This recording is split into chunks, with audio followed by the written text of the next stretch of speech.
Hey, brother! Guys, you know Ron Weasley, right? The chess whiz, the food lover, the man with a questionable fondness for a rat, and a total seer. Wicked. Yeah, Ron Weasley, forecaster of the future. You're gonna suffer, but you're gonna be happy about it. And yes, it is easy to miss, as Ron is often joking around or being outshone by his best friend, the chosen one. Okay, sorry. Or his other best friend, the cleverest witch of the year. Actually, I'm highly logical, which allows me to look past extraneous detail. Ugh. But as we have been combing page by page, sentence by sentence through the Harry Potter series over on our podcast, Through the Gryffindor, one theme has steadily been cropping up over and over and over, and that is Ron's ability to predict the future. Because part of our goal on the podcast is to highlight all the little bits of foreshadowing and things you might have missed in the books. And at first it was just kind of a joke, like, Ron doesn't know it, but he's actually saying what's gonna happen later in the book. But at some point, the joke happened one too many times. Like, Ron is constantly right about stuff, like constantly and unknowingly predicting the future accurately. So it got us wondering if there was perhaps something more to it than just some lucky guesses. Like, could Ron actually possess the inner eye, the ability to perceive the future, even if he's completely unaware of it? Today, we find out.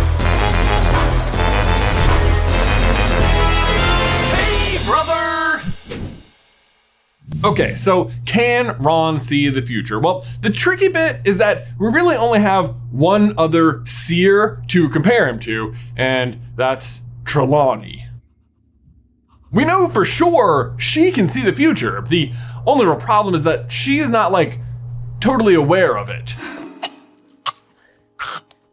Well, actually, the funny thing is she does think she's aware of it, but is unaware of when she actually goes into a trance and makes, legit prophecies. But to be fair, Trelawney's visions are kind of important to the overall story. Like, her vision that Dumbledore witnesses and Snape overhears is, basically the catalyst for everything. But that's not what we're really aiming to discuss today. Instead, it's the unusual frequency when not in a trance that Trelawney totally nails it that best reflects what Ron seems to be doing. And there's a wide range of stuff here. Like, there's little things like predicting that Neville's gonna break a teacup, which I, for one, would argue is just being, a regular amount of observant rather than, a seer, but it does come true.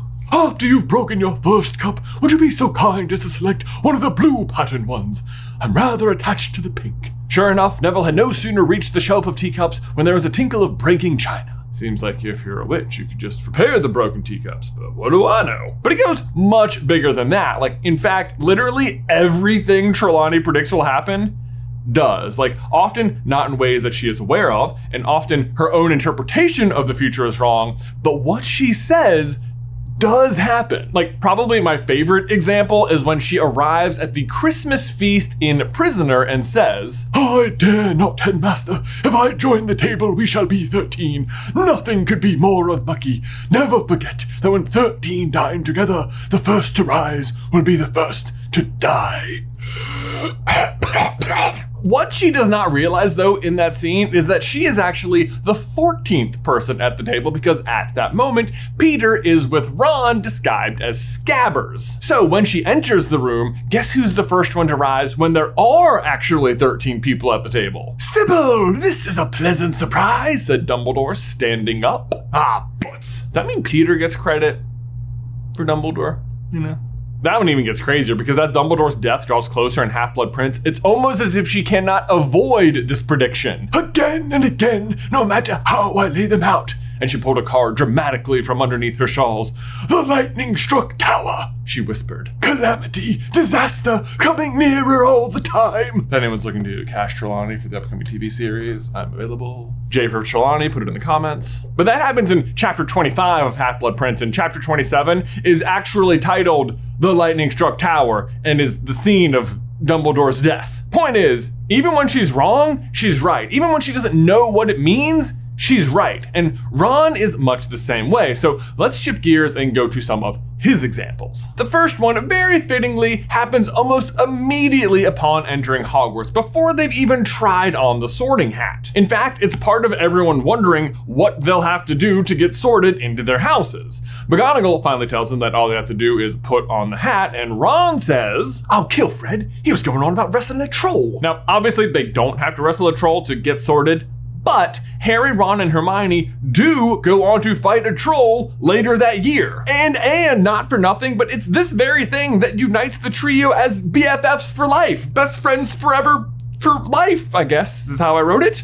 It might not be how he was sorted into Gryffindor, but I dare say fighting the troll is the first act that proves Ron is a Gryffindor. Ron being a seer could also explain Ron's seemingly unbeatable edge in chess. When I make my move, you'll be free to check the king. No, Ron, you can't! Also accepting bids for Hermione. J-Mighty! Get in the comments! The thing is though, chess seems like a game of logic, like the potion puzzle, which would be more of Hermione's forte, but she can never beat Ron at chess. It always seemed kind of strange to me that Ron, of all people, was given this particular gift so early in the series, especially when it doesn't seem like he goes on to be much of like a master strategist in any of the other trio's antics. So what could actually be happening here is that what chess is really about is predicting your opponent's moves, and Ron can always predict his opponent's moves because he can see the future. Cool. Which is not to say he's like actively using this ability, like when you play chess, this is just what you do. It's just like Ron unknowingly has this edge because he's doing it. Plus also not for nothing, but Ron does make a pretty spot on conclusion about the future after his chess game in Sorcerer's Stone. Not me. Not Hermione. No, are we sure it's supposed to be Harry Potter? Maybe it's supposed to be Ron who goes through and like Quirrell Demort positions him in front of the mirror and Ron's all like, Good. that you do, Ron. But speaking of looking good, nothing better than feeling good, am I right? Which you can do thanks to today's sponsor, BetterHelp. Listen, the Mirror of Erised can show you the version of yourself you might most want, but sometimes it also feels like social media can do the same. It's so easy to get caught up wishing your life looked like what we see on our little black mirrors. Black Mirror, get it? Phones, mirrors. It's a stretch. I think you get it. We agree. It's nearly there. Point is, this is something I know I struggle with. Like, I just went on vacation this past week and I had a great time with the whole family. But then you go online, you see a post from someone who went somewhere a tad more extravagant or was front row at a concert or bought a bigger house or a nicer car. You know the drill. The guy who bought the nicer drill though. But comparison, as they say, is the thief of happiness, and social media is never as honest as you might interpret it to be. Regardless, therapy can help you focus on what matters not to the outside world, but to you. What do you want from life, and how can you prioritize that more and what others are doing less? So if you're thinking of starting therapy, give BetterHelp a try and stop comparing and start focusing with BetterHelp. Visit betterhelp.com/super today to get 10% off your first month. That's BetterHelp, HELP.com/super. Link is in the description down below. But now back to Mr. Ronald Weasley, where we can move on to Chamber of Secrets, where the trio are discussing what TM Riddle might have gotten his award for, and Ron suggests, could have been anything. Maybe he got 30 OWLs or saved a teacher from the giant squid. Maybe he murdered Myrtle. That would have done everyone a favor. Tactful as ever, Ron. And yet, totally accurate. Because Tom did Myrtle. Because Tom did murder. Because Tom did murder.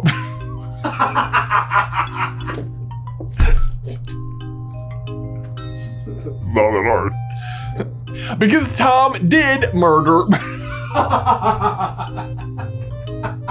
I'm genuinely trying to say it. Okay.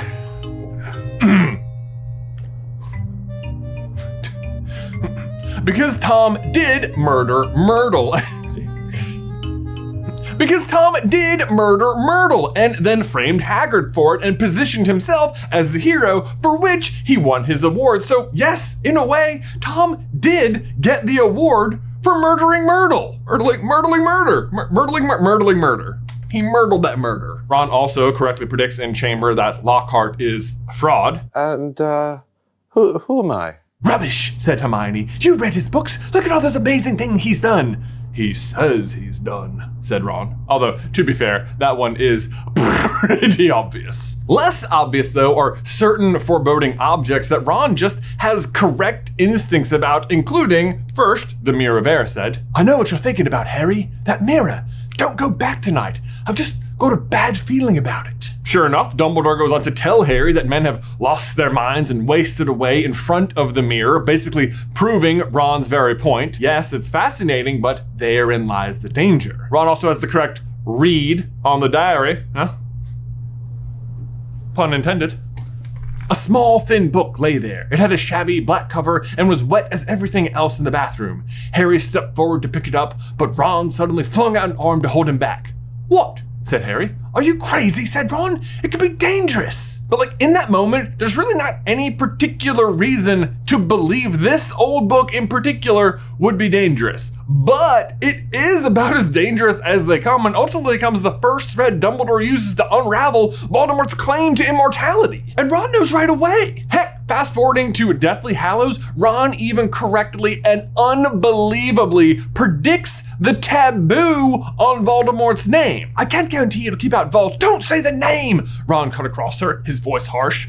Harry and Hermione looked at each other. I'm sorry, Ron said, moaning a little as he raised himself to look at them, but it feels like a jinx or something. Can't we call him you-know-who, please? And this is a rather unexpected turn for the trio out of nowhere. I mean, dating all the way back to Order of the Phoenix, it is Hermione's bravery to finally say the name that convinces Harry to commit to the DA. Harry, don't you see? This is exactly why we need you. We need to know what it's really like.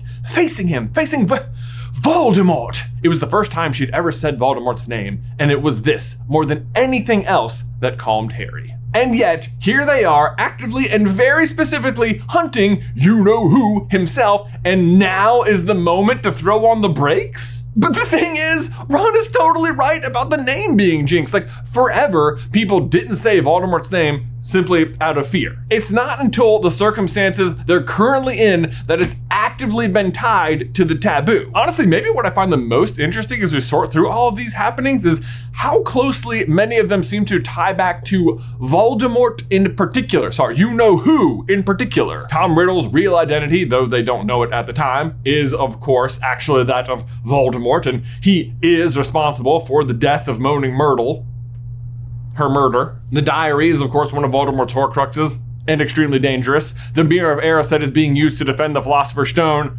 from Voldemort. Quirrell-Demort, let the troll in. The only real outlier on our list so far is Ron's ability to realize that Lockhart is a total fraud, but that's kind of similar to Trelawney's prediction that Neville would break the teacup. Just more of a pretty obvious observation than the inner eye.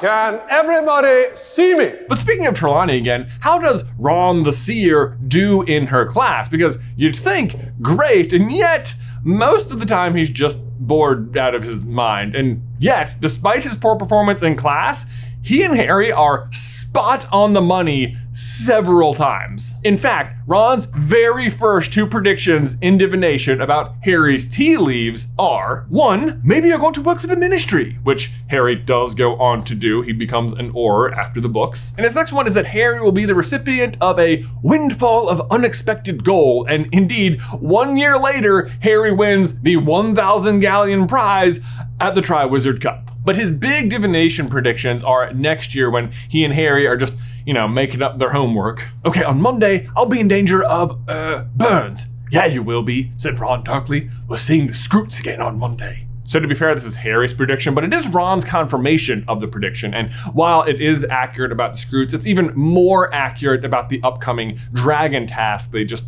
have the wrong day and they don't know what it is yet. Well done, dragon! But they're not done. Next up, they say, okay, Tuesday, I'll lose a treasured possession, said Harry, who was flicking through Unfogging the Future for ideas. Good one, said Ron, copying it down. Again, they're a bit off the mark here because this one is about the second task, and it's Harry who will lose the treasured possession, which ironically, pun intended, is Ron. Then they say, Why don't you get stabbed in the back by someone you thought was a friend?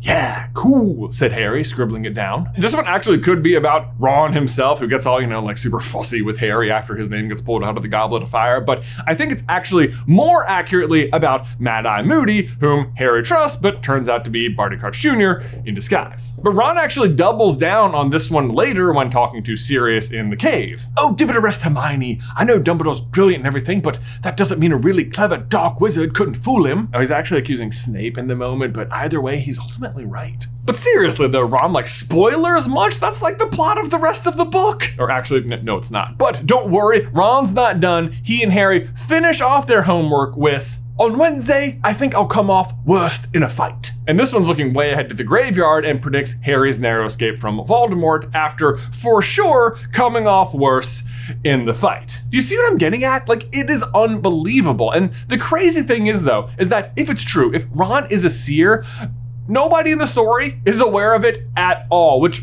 is really fun because it means Ron is constantly right, but his ability is never what the plot is riding on. Nobody is depending on it and nobody takes it serious. So it's just sort of this like ever-present, never noticed undercurrent flowing through the story. Honestly, it makes me wonder if like some point in the future, Ron would just like accidentally croak out a genuine prophecy. In the forest's embrace, where moonlight dances on the leaves, the path of the butterflies beckoned with ethereal grace. Why couldn't it be follow the butterflies?